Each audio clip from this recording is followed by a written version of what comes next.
The tales of incredible stupidity you are about to hear actually happened. The names have been changed to protect the guilty.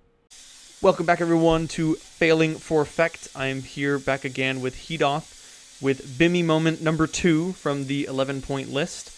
Just for a reminder, a Bimmy Moment is anything that would jeopardize the general well-being of the party or hinder their performance due to a random act of stupidity or a planned act of incompetence, either for selfish gain or the result of insignificant reasoning. Thank you for having me back, Reynold. All right. So last we left off, Bimmy had been killed by dragons because he decided to abscond with a party member's horse that stood out like a sore thumb. And because he thought those dragons were illusory when they were actually quite real. Yes, he learned that the hard way. So this next one takes place in the same game, almost immediately after. Really? So, 2 moments in one game?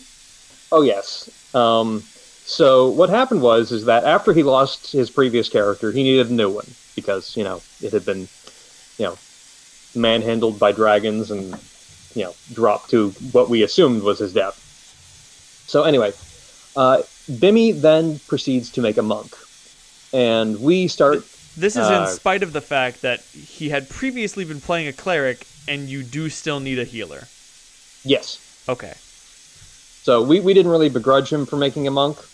And to be fair, we did kind of pick on him a little bit for his monk character, and I'll explain that in a minute. Okay. But to set this up, we were trying to get through the city, and we encountered a couple of dragons. Thankfully, they were metallic, and they were mostly friendly.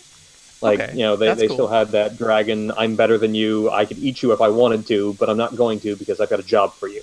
Okay. And so they agreed to help us in our, little endeavor if we agreed to help them steal something from another dragon. Oh, so, I see how this works. Yeah. So anyway, they're like, hey, listen, we need you to go steal this thing, and also there's another human here. Can you take him, maybe? And we're like, sure, yeah, no, we'll take on this guy. And they took us to this house, and he had been stuck down there for like a couple weeks, just because the dragons didn't really know what to do with him, and they didn't really want to bother. Right. But in the basement, there were barrels and barrels and barrels of pickles. Pickles.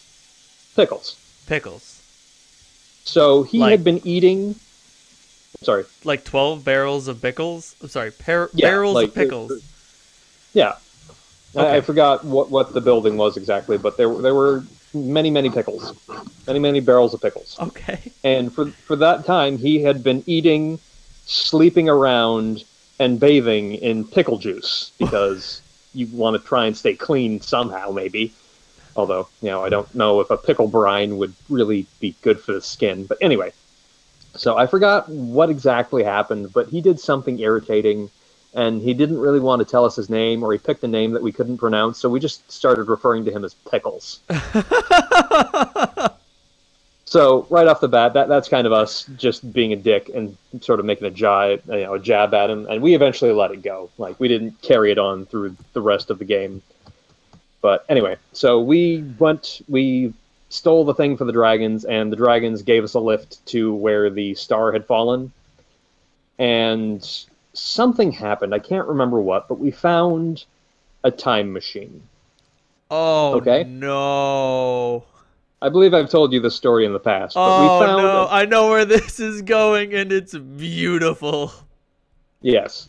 So anyway, we find the time machine, and we learn that... And we didn't know what it was at the time. We just thought it was this weird sort of, like, gazebo-esque mausoleum, and we had this power source that fit into it. So we, us being stupid adventurers, were just like, hey, let's see what this does. So we inserted the power source that we found into the device that's, that is in this room. Right. And it's basically just a big round room. There's a pedestal in the middle with this big sundial on it. And there are 12 spots that you can click the sundial to, kind of like a clock. Okay. So we insert the power source, and we click it ahead 1. And it takes us back like 100 years. Oh, and we're shit. like, holy shit, that's not good. So we click it back the other way. And we realized that we went back to our time. So we're like, okay, well, let's see if we can figure this thing out and what this thing is all about. So we play around with it, and we actually go to the future once, which is concerning, because necromancers had taken over, and I think my family, had actually gone the way of the necromancer, which was kind of cool for me, but we didn't stay there, unfortunately. Cool for you, but like unpleasant for the rest of the party, being like, "Oh, you necromancer motherfucker." Yeah, it was one of those. It was one of those like dystopian futures where undead are running around everywhere and they're policing everybody, and everybody's living under the yoke of the undead. Right. So your ability to control the undead, no matter what, is a valuable skill, and it's what can make you rise above others in rank and status. Yeah. We also went back in town and found an interesting little animal companion for our ranger, which was called a boxel, which is a mix between a fox and a flying squirrel. Hence boxel. All right, this makes sense. Yeah. Or it was a foxel, I'm sorry. Still. For some reason I think boxel. Boxel might be funnier, but still. Anyway, so we're trying to figure this out, and we figured out that if we turned it 360 degrees, it would take us back into an entirely new set of times in the past. Oh, so, shit. Originally, it was functioning within 1,200 years, both present and future, and then we went back 1,200 years in the past, and we could function 1,200 years in that particular scenario. So I'm sitting there as the mage going, oh, we done fucked up. This is bad. Right. And we have... we went to a couple of different scenarios, and none of them were particularly good. There was one where dragons ruled the world, and they were mostly friendly, but we figured that we should probably get back to our own world where we wouldn't be, eaten or treated like second-class citizens at best. Right.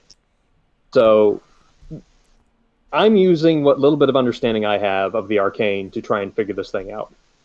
The ranger has a little bit of divine knowledge because they do sort of have that connection to the wild, and we're like, okay, well, let's pool our knowledge here and see if we can figure this out. Try to fix this The thing. fighter is sitting back and letting the two smart people figure this shit out because he's the fighter, and he's like, I don't know this shit. I just hit things. Right. He understands that he's a bodyguard. He's hired muscle. He's a cool dude, but he's here. If he can't solve it with his fists, he's a character who's intelligent to know to leave it to somebody else. Exactly. Like, he knows that the two smart people are on the smart thing, and he's good at hitting things, and there's nothing that needs to be hit right now, so let the smart people do their job. Don't get in the way. Chill out, throw some dice, maybe have a drink, just chill. Yeah, So anyway, he and I are going back and forth, and we're coming up with theories on how to get this to work, because one of our theories was if we turn it counterclockwise, that'll take us into...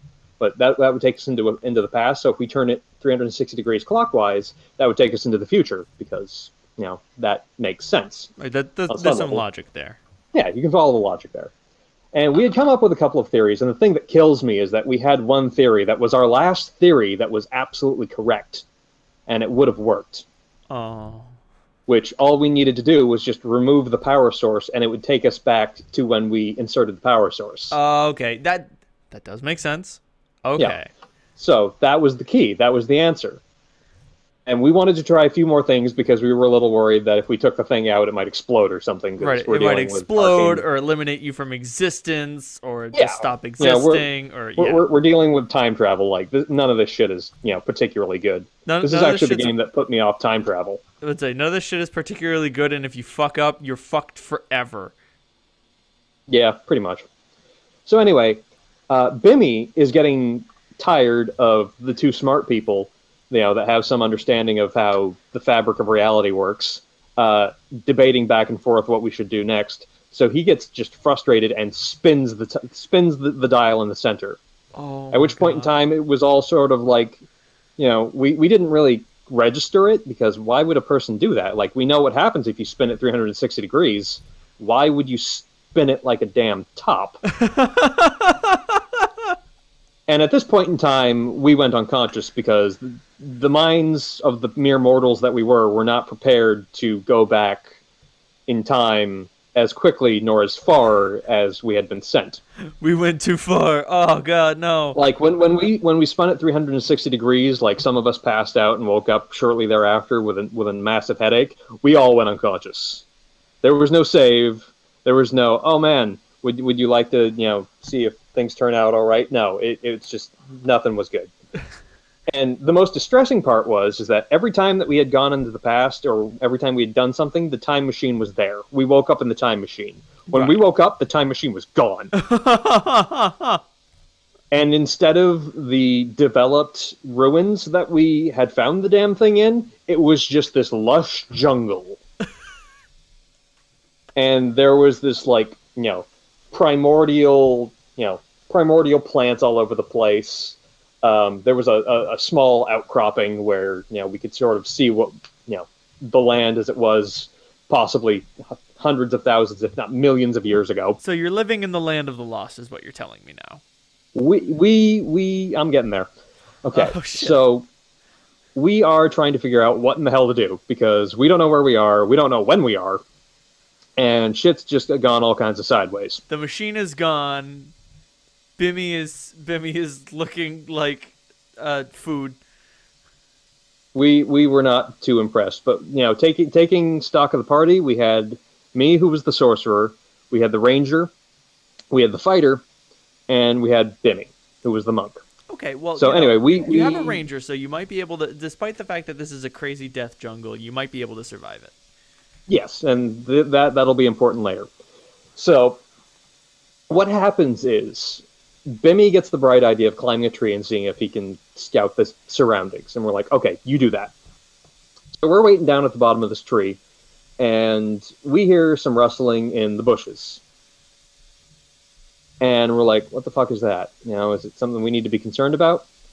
And do you remember that scene in Jurassic Park where the guy he's got his shotgun out and he's sneaking up on the raptor, right, and he's about to shoot it, and then the raptor comes out of the bushes and he's like, oh shit.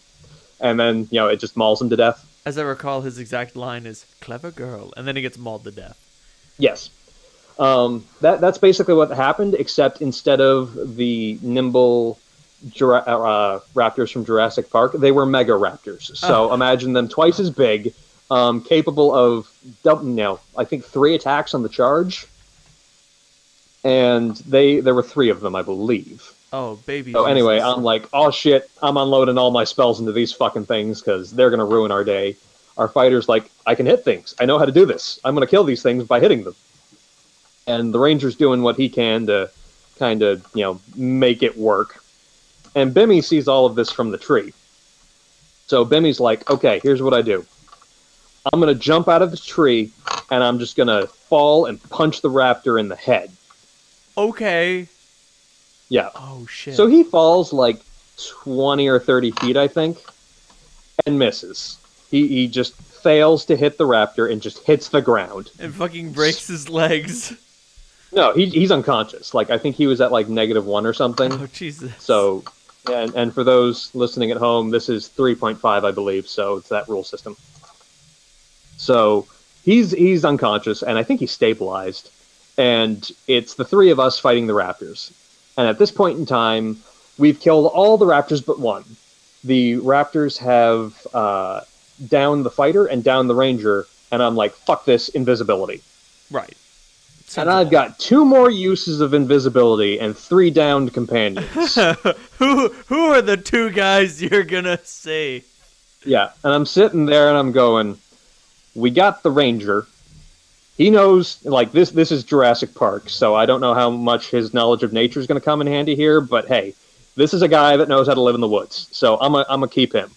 The fighter up until this point has been pretty damn stalwart in his job. Even when shit went bad, he stood his ground and hit things. So, like, okay, this guy's dependable. I'm going to see what I can do about getting this guy out of here, and we're going to be good. And then I look at Bimmy, and I'm like, I really don't feel that bad for him right now. You're responsible for this. I like, as a player, I wanted to help him, but, like, from both a character perspective, both emotionally and practically, I've got nothing I can do to help him. Because at this point in time, I'm out of spells. I'm using my last 2 invisibility spells just to drag the other 2 away. And this is the guy that got us here, and he's proven to be a liability and just it's just not good. So anyway, I throw some bloody cloths onto Bimmy after making the other two invisible to attract the remaining raptor, and he promptly is devoured while I haul my two companions away. And this actually ended the game. This counted as a total party kill, and we got desperate. We were like, okay, we're in Jurassic Park. What do we do? How do we make this work? And we're like, maybe if we pray to the god of time, which as far as we were concerned wasn't a thing, so we would have to invent the god of time and hope that belief manifested a god. That's the level of desperate we were at, because we were like, oh man, how do we get out of this? Is and there the answer any is, way we can don't. salvage this situation? Yeah. So we went all out, and we were like, okay, let's just start believing and hope that works, because we were out of options. Glad if you believe in the god of time. Yeah, so that was Bimmy playing the monk that spins the time top, and has made me forever fearful, and just I never want to do anything with time travel. I've learned my lesson through enough time travel incidents that whenever somebody's like, hey guys, I built a time machine, my first reaction should be to just destroy it instantly. Just smash it with a fucking hammer until there's nothing left but dust. And if I know who built it, then immediately kill them.